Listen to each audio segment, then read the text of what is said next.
he visto tu gloria, he visto tu poder.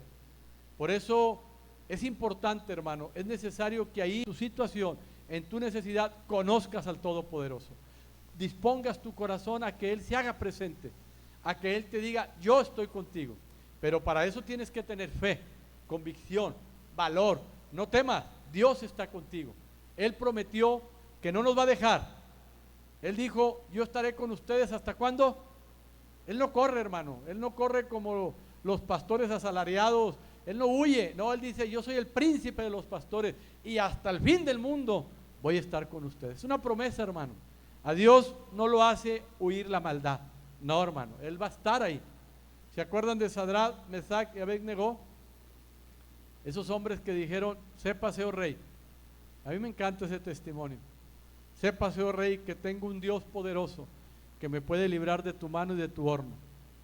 Y lo que más me llamó la atención de esos hombres, y si no fuese así, como yo deseo, si no fuese como yo quiero que suceda, como quiera alabaré a mi Dios. Eso es fe, hermano, eso es un hombre con convicción, cimentado en la palabra de Dios. Y yo quiero hoy presentarte, a través de la palabra de Dios, ¿quién es el que verdaderamente sacia tu alma? ¿Quién sacia tu alma? ¿Quién puede saciar? ¿Quién tiene el amor? ¿Quién tiene el poder de saciar el alma del hombre? Solamente Dios. Y hay un testimonio donde el mismo Dios, nuestro Señor Jesucristo, propició una plática con una mujer. Y en ese testimonio que está en el Evangelio de San Juan, capítulo 4, dice la palabra, cuando pues el Señor entendió que los fariseos habían oído decir, Jesús hace y bautiza más discípulos que Juan, dice, salió de Judea y se fue otra vez a Galilea, y dice, y le era necesario pasar por Samaria. Le era necesario pasar por Samaria. Y aquí no habla de que la necesidad se refería a una situación geográfica, sino era a causa de una revelación divina. No era necesario geográficamente pasar por Samaria. ¿Qué te quiero decir con eso? Por ejemplo, si tú vas a McAllen, me dice, es necesario pasar por Reynosa para ir a McAllen. Bueno, aquí a Jesús no le era necesario pasar por Samaria para ir al lugar que iba. Fue a través de una revelación divina que Jesús dijo, me es necesario ir a Samaria. ¿Y por qué le era necesario? ¿Qué es lo que Jesús quería llevarle a los samaritanos? Bueno, la palabra de Dios dice, vino pues a una ciudad de Samaria llamada Sicar, junto a la heredad de Jacob, dio a su hijo José, y estaba ahí el pozo de Jacob. Entonces Jesús, cansado del camino, esto va a ser una buena analogía, hermano, Jesús se cansó, dice que cansado del camino, se sentó junto al pozo, era como la hora sexta. Vino una mujer de Samaria a sacar agua y Jesús le dijo, dame de beber, pues sus discípulos habían ido a la ciudad a comprar de comer. La mujer samaritana le dijo, ¿cómo tú, siendo judío, me pides a mí de beber, que soy mujer samaritana? Porque judíos y samaritanos no se trataban entre sí. Haz de cuenta que ahorita un judío le pide a un palestino, dame de comer. Bueno, así eran los judíos y los samaritanos. No se llevaban entre sí, como hoy en la actualidad están los judíos con los palestinos. Entonces la mujer le dice, y menos platicar con una mujer. Eso era romper con paradigmas en aquel tiempo. Entonces, dice la palabra, respondió Jesús y le dijo, si conocieres el don de Dios. Aquí Jesús nos da una enseñanza, hermano. Si conociéramos el don de Dios, ¿y quién es el que te dice, dame de beber? Tú le pedirías y Él te daría agua viva que sacia tu sed. Y aquí el Señor se manifiesta y le dice a esta mujer, si tú conocieras, ¿quién te puede saciar esa alma? Sabes, hermano, que el hombre natural, nosotros, antes de venir a Cristo, buscábamos saciar esa sed del alma. Los jóvenes con un novio, saciar esa necesidad de sentirse aceptada, amada. Te casas, la mujer quiere saciar su alma para que el hombre le dé atenciones, la cuide, se sienta querida, y el hombre anda buscando dónde saciar el alma, en dónde poder depositar y descansar su alma. Y el hombre, lo que es el hombre natural, el varón, busca normalmente saciar su alma con dinero. Estamos de acuerdo, el hombre trabaja y dice, bueno, voy a hacer esto para que mi alma tenga paz o yo esté en paz. Bueno, aquí Dios nos revela a nosotros como fe, como hijos de la fe, ¿quién es el que puede saciar esa alma? Porque muchos de nosotros estamos esperando que esa situación se arregle para que mi alma tenga paz, ¿verdad? Muchos de nosotros queremos que ese dolor, como mi hermana, se vaya para yo tener paz. Y Dios le dijo, yo quiero que conozcas, que me conozcas el don que yo tengo.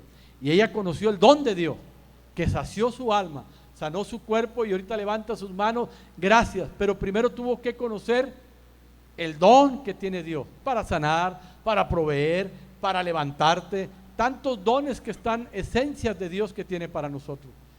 Pero tenemos que entender nosotros como hijos de Dios, que ya no podemos buscar el lenguaje del mundo, ya no podemos caminar en la lógica del mundo para saciar y tener fe o sentirme seguro, cuando yo tengo un Dios que sacia mi alma. Hay un testimonio de un hombre, ahí en Lucas, capítulo 12, y este hombre le expresa a Jesús, y Jesús habla y nos ilustra a través de esta parábola lo que el hombre tratamos de hacer, y dice, entonces les contó esta parábola. El terreno de un hombre rico le produjo una buena cosecha, así que se puso a pensar, ¿qué voy a hacer? No tengo dónde almacenar mi cosecha. Por fin dijo, ya sé lo que voy a hacer. Derribaré mis graneros y construiré otro más grande, donde pueda almacenar todo mi grano y mis bienes. Y diré, alma mía. ¿A quién le dijo? Alma mía. Le dijo, ya tienes bastantes cosas buenas guardadas para muchos años. Esto es lo que nosotros antes de venir a Cristo, ¿estás de acuerdo que es por lo que peleamos? Que para tener una seguridad, una estabilidad. Ahora, y no es malo, hermano, no es malo trabajar, no es malo guardar, no es malo prevenir, para nada. Es más, Dios te dice que seas una persona que previene, que te sientes a planear. ¿Te acuerdas? Hay una parábola que dice, si vas a construir una torre, siéntate a planear. Si vas a salir a pelear contra 20,000 y tú tienes 10,000, siéntate a planear. O sea, Dios no está en contra de que planees, Dios no está en contra de que tengas dinero. Dios no está a favor que le digas a tu alma que tienes paz porque tengo dinero. Y aquí Jesús nos da esta parábola y le dice Jesús, y diré, alma mía, ya tienes bastantes cosas buenas guardadas para muchos años. Este hombre había confiado que su alma iba a estar segura, anclada por muchos años, porque ya tenía muchos bienes. ¿Cuántos de ustedes no han oído hablar a gente que dice, es que ya tengo esto, tengo seguro esto, y de repente a los meses, ¡pum!, viene una perturbación, y dile, saca el dinero, resuélvelo, no puedo, ayúdame. Te vuelvo a decir, el dinero no es malo, hermano. Lo malo es que pongas en él tu esperanza, pongas en él tu confianza, pongas en él tu seguridad, porque el dinero va a saciar mi alma, y eso no es lo que le agrada a Dios, porque dice la palabra, que este hombre le dijo a su alma, come, beba y goza de la vida, pero Dios le dijo, necio. ¿Ok? Son necios aquellos hombres que confían que hay otra cosa que pueda suplir el alma. Y Dios le dice a este hombre, necio, esta misma noche te van a reclamar la vida. ¿Y quién se quedará con lo que has acumulado? Así le sucede al que acumula riquezas para sí mismo, en vez de ser rico delante de Dios. Amén. Entonces es importante, hermano, que tú tomes la decisión de confiar de que Dios puede saciar tu alma, de que Dios es aquel que te puede dar que tu alma esté apaciguada, hermano. Porque si tú estás pensando que si me voy de vacaciones y voy a tener paz, si tengo este carro, si logro hacer este negocio, voy a tener paz, es una mentira, hermano. Tú tienes que entender que Jesús es el agua que sacia tu sed. Y dice la palabra que Jesús venía cansado del camino. Sabes que el camino espiritual es difícil, es desgastante. Y es desgastante por una razón, yo lo veo de esta manera. Ahorita les compartía a las personas que vienen de 9 a 10:30, que venimos con Dios, muchos de nosotros, pidiendo que resuelva nuestros problemas. Y vemos que Dios no resuelve nuestros problemas. y nos agüitamos, nos desanimamos, nos desesperamos, abortamos algunos, nos cambiamos de iglesia, me voy acá, porque Dios no me resuelve mi problema. Pero muchos de nosotros creemos que si Dios me resuelve ese problema voy a tener paz. Y no, hermano. No, Dios quiere darte la paz primero. Dios quiere que conozcas la paz. Y luego ese problema se va a resolver. Pero la paz de Cristo no viene por la ausencia de los problemas. La paz de Cristo viene porque Cristo es verdad. Cristo es el que sacia tu corazón. Cristo es el que quiere que en ese problema tengas paz, te goces y veas la gloria de Dios. Por eso Jesús le dice a esta mujer, si conocieres el don de Dios, o sea, si conocieres el poder de dar de Dios, dice, ¿y quién es el que te dice, dame de beber? Tú le pedirías y Él te daría agua de vida. Yo quiero orar para que hoy Dios te haga beber esa agua de vida, que sacies. La vida cristiana es difícil y más ahorita en la actualidad. Yo quiero exhortarlo, quiero animarlo a que se esfuercen y sean valientes. Ahí en Isaías, la palabra de Dios, capítulo 40, versículo del 29 al 31, Dios nos ilustra y nos habla de que los que esperan en Dios nuevas fuerzas tendrán. O sea, ¿qué quiere decir? Que las fuerzas te vas a desgastar, te vas a cansar, pero no porque no ames a Dios o no tengas fe, es simplemente en el proceso de tu vida espiritual, en el proceso de lo que Dios está haciendo en tu vida. Duele, hermano, te cansa, te desgasta, llora, y hay veces que dices, ¿hasta cuándo, Señor? Bueno, Dios te anima y te dice, renueva tus fuerzas. Isaías 40 del 29 al 31, dice la palabra de Dios, Él fortalece al cansado y acrecienta las fuerzas del débil. Aún los jóvenes se cansan, se fatigan, y los muchachos tropiezan y caen, pero los que confían en el Señor renovarán sus fuerzas. Amén. Los que confían en ¿quién? En Dios. ¿Van a renovar qué? Su vida espiritual. Aquí habla de renovar. ¿Qué es la palabra renovar? Llevar de nuevo mi esencia al principio. ¿Te acuerdas el primer amor? Bueno, es el único, hermano. No hay segundo amor. Cuando tú ves a un hermano gozoso, es que está en el primer amor. No, es el único amor que existe en el hombre cristiano. No hay dos amores, no hay tres amores. Pero ¿qué pasó con mi amor? Pues se desgastó. ¿Sabes qué? Al ver las situaciones, porque mi fe estuvo equivocada, me desgasté, me desanimé, no estoy haciendo lo correcto. Bueno, Dios nos da una esperanza y dice, pero los que confían en Dios, yo te pregunto, ¿confías en Dios? ¿Confías en Dios? Porque si tú confías en que el problema se resuelva para yo tener paz, entonces no estás confiando en Dios. Eso es lo difícil de entender, eso es lo que chocamos, no entendemos, cuestionamos, claudicamos y no podemos hacer de Dios una religión. De Dios se hace una relación. Y mientras tú sigas claudicando, cuestionando, peleando con Dios, no estás confiando en Dios. Es como si Nacho le dijera a Nachito, espérame, Nachito, yo te voy a comprar la bici, mijo. Espérame tantito. Viene Nacho, ¿qué pasó, papá? ¿Qué onda? No, hombre, tú no vas a dar nada, eres un mentiroso, sácate de aquí. Espérame, mijo, es que estoy esperando tus calificaciones, estoy esperando tus actitudes, estoy esperando que en realidad merezcas, que seas digno de tener esa bicicleta. ¿Por qué te la voy a dar, Nachito? Pues porque la quiero. Sí, pero no le obedeces a tu madre, te la sirven de comer, no vienes, dejas la ropa tirada, haces lo que tú quieres, por hablar de algo, ¿no?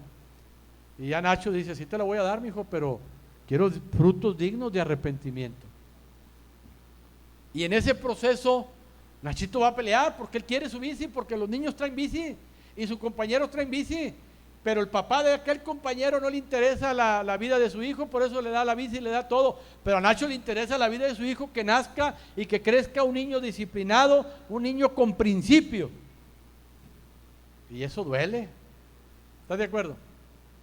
Y eso cuando Dios nos dice, yo voy a obrar. ¿Cuándo, Señor?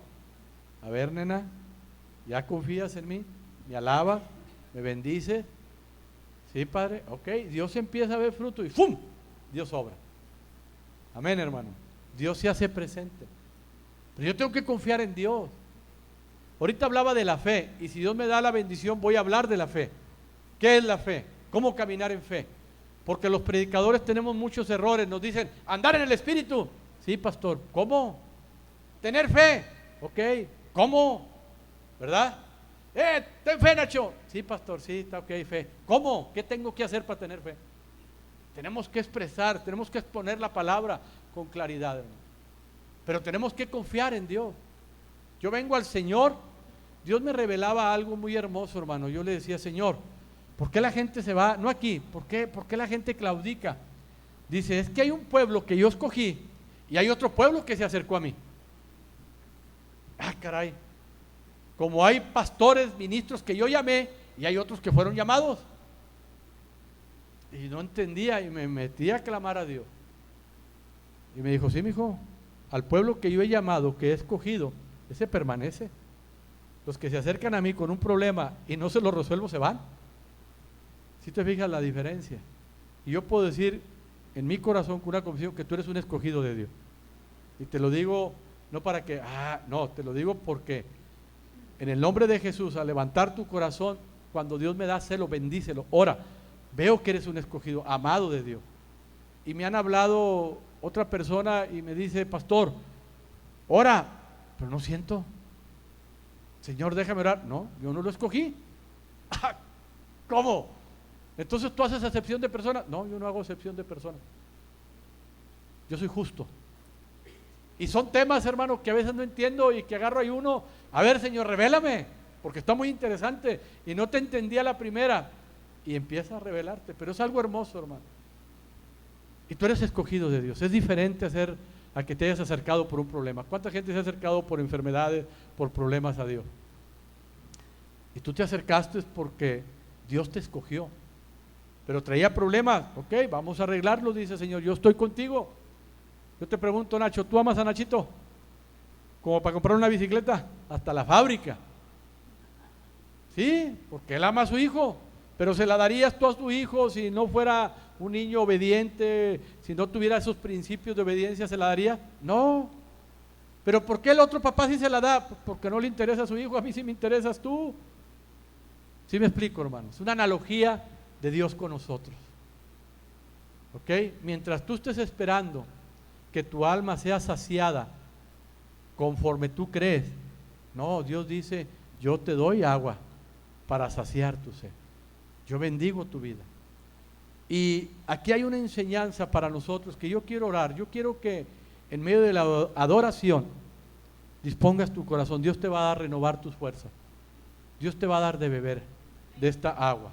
Yo le creo a Dios, hermano. Esta palabra el Señor me la puso en la mañana y dice, pero los que confían en el Señor renovarán sus fuerzas, volarán como las águilas, correrán y no se fatigarán, caminarán y no se cansarán. Renovar es volver a algo al principio. Empecé con fe, pero me desgasté, estoy cansado. Vamos a renovar. Pero la virtud que Dios te pide es confiar en Dios. Yo tengo que confiar en Dios, no en que se resuelva el problema, no en que sane mi Dios a esa persona para yo tener orden. No, yo voy a confiar en Dios. Me gusta mucho la ilustración. Dios nos ilustra y nos habla con cosas naturales, palpables que vemos. Y aquí habla del águila.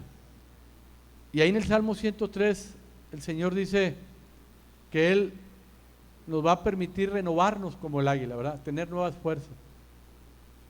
No lo he visto yo físicamente, lo he escuchado de cómo un águila renueva su esencia para poder vivir. ¿Sabes que el águila es el ave más longeva que existe en la tierra? Y sabes que cuando un águila tiene unos 20, 25, 30 años, tiene que pasar un proceso si quiere volver a vivir otros 40 años. Y ese proceso que el águila tiene que pasar, que renovar, es doloroso para el águila, lo que tiene que hacer. Pero si el águila no hace eso, no puede renovarse y va a morir. ¿Y qué es lo que tiene que renovar? Por eso dice el Señor, yo te voy a dar nuevas fuerzas para que te renueves como el águila. Bueno, al águila hay tres cosas que el águila tiene que renovar. Una son sus garras, otras son su plumaje y otra es el pico. Cuando al águila, a través de su edad, le empiezan a salir las garras, y las garras ya son flexibles, y para que la garra nueva salga de nuevo, tiene que quitarse las viejas. Y dicen los estudiosos que el águila vuela hasta las alturas, lo más alto se va hasta el pico de una montaña, y contra una roca empieza sus garras a rasgar, hasta que se cae la garra vieja para que salga la nueva. Porque si ella no renueva sus garras, ¿cómo va a agarrar las presas? Y si no agarra las presas, pues va a morir de hambre. Entonces ella tiene que pasar ese proceso para vivir otros 30 o 40 años más. Y luego dicen también los estudiosos que sus alas, como le salen plumas viejas, sus alas se les hacen pesadas y ya no pueden volar a las alturas. Entonces tienen que ir y enfrentar contra la roca, y empiezan a golpear sus alas contra la roca para que todo el plumaje viejo caiga y empiece a salir el plumaje nuevo, para que nuevamente el águila pueda emprender el vuelo sobre las alturas, pueda ver su presa, pueda bajar, agarrarla y llevarla a comer. Pero su pico se hace agudo, se hace en una manera curva que le impide comer. Entonces el pico lo tiene que estar golpeando contra la roca para que ese pico viejo se caiga y empiece a salir el pico nuevo. Ese proceso dura, dicen los estudiosos, alrededor de 40 días. Ese proceso del águila. Y es doloroso, hermano. Y muchos de nosotros tenemos que renovar varias cosas. Y es doloroso. No es lo mismo construir que edificar que renovar. O sea, volver, por ejemplo, cuando un matrimonio se fractura, la comunicación, el deber conyugal, por infidelidad, por palabra, es más difícil volver a restaurar la confianza. Y para restaurar la confianza yo tengo que renovar mis actitudes, mi manera de hablar. Para yo renovar ciertas áreas en mi vida, yo tengo que ir con el Señor, como el águila, y enfrentar mi vida. Y creo que es un buen momento. Creo que es un buen momento para que muchos de nosotros hoy renovemos, tomemos fuerzas en el Señor. Yo te hago un llamado, hermano. La maldad está en aumento. Créele a Dios. La maldad tiene un propósito: enfriar tu amor. Y si tu amor se enfría, de nada te sirve la fe. ¿Verdad que dice la palabra? ¿De qué te sirve? Podrás tener la fe del tamaño de una montaña y decirle a ese monte: desarráigate y échate a la mar. Aún podrás quemar tu cuerpo, aún podrás dar todo a los pobres, pero si no tienes amor, ¿qué dice? ¿De nada qué? De nada sirve, hermano. Entonces la estrategia de Satanás es que no sirva. ¿Ok? Y mucha gente va a andar en la obra, pero sin amor. De nada sirve. De nada sirve. Necesitas tener el amor de Dios. Necesitamos avivar el amor de Dios. Necesitamos beber del agua de Dios. Necesitamos sernos sensibles a las cosas de Dios. Necesitamos clamar y decirle: Señor, mi alma tiene sed de ti. Mi alma tiene hambre de ti. Señor, deseo, tengo que meterme a tu palabra. Señor, renuévame. Que ese sea tu clamor, hermano. Deja de clamar por el problema. Es bien triste. Va a venir gente, líderes, van a pasar cosas muy tremendas, y lo más triste de todo es cuando pasa algo y te dice: ¿y por qué pasó? O sea, ¿dónde estoy? ¿Qué está pasando? Eso es lo más triste, hermano. Viene confusión. Y luego, ¿sabes qué sigue? Vas a pelear con Dios. Y luego de pelear con Dios se te va a endurecer y ¡pum! Eso pasa. Eso pasa cuando viene una maldad a tu casa, te toca. ¿Y de dónde? ¿Por qué? ¿Qué está pasando? Y te embriagas en el problema. Es importante que tú no te extravíes. Es importante que estés sobrio y velado. ¿Estás de acuerdo? Porque vuestro adversario, el diablo, como león rugiente, anda buscando alrededor, ¿a quién? Devorar. Cuando te venga el mal, que la sangre de Cristo te cubre, y cuando venga el mal a tu vida, tienes que estar sobrio, hermano. Ok, vino este problema, ¿cómo lo vamos a enfrentar? Pero cuando viene un mal y vas con la persona, con tu tío, con el familiar, ¿qué pasó? No sé qué pasó. Ojo, y clama a Dios: Señor, saca lo oculto. Clamo a mí, clama a ti, Señor. Muéstrame lo oculto, ¿qué ahí está pasando? No ores por la enfermedad, no ores para que Dios resuelva el problema, no ores equivocadamente, pedís y no tenéis porque pedís mal. Señor, revélame. Y Dios te lo va a mostrar. Pero para eso necesitas tener amor, hermano. Necesitas estar en coinonía con Dios. Yo te invito, te exhorto en el nombre de Jesucristo de Nazaret. Es tiempo de... Dice la palabra, los gobernantes, al ver la osadía con que hablaba Pedro y Juan, al darse cuenta de que eran gente sin estudio ni preparación, amén, eran gente ¿qué? Sin célula, dice, pero, dice, siempre quedaron asombrados y reconocieron que habían estado con Jesús. Amén. ¿Cómo vas a reconocer que tú estás con Jesús? ¿Porque traes un pescadito en el carro? ¿O porque traes alabanzas todo el día? Pues no, hermano. ¿Cómo te van a reconocer que tú tienes coinonía con Dios? Cuando hablas, hermano. Hay autoridad, hay poder de su palabra. Y eso no te lo dan las células ni los seminarios. Eso te le da tu relación con Dios. Yo deseo tener una escuela bíblica. Yo no estoy en contra de no enseñar. Lo que no estoy a favor es de que tu vida espiritual la dependa de la enseñanza, de que seas un conocedor de oído, como Job. A Dios lo conocía ¿de qué? De oídas. ¿Y qué le pasó a Job? Yo quiero invitarte, exhortarte a que tengas hambre y sed del Dios vivo, hermano. A que le digas a tu alma, no son los bienes, no es el problema que se resuelva, eres tú, Señor, el que sacias mi alma.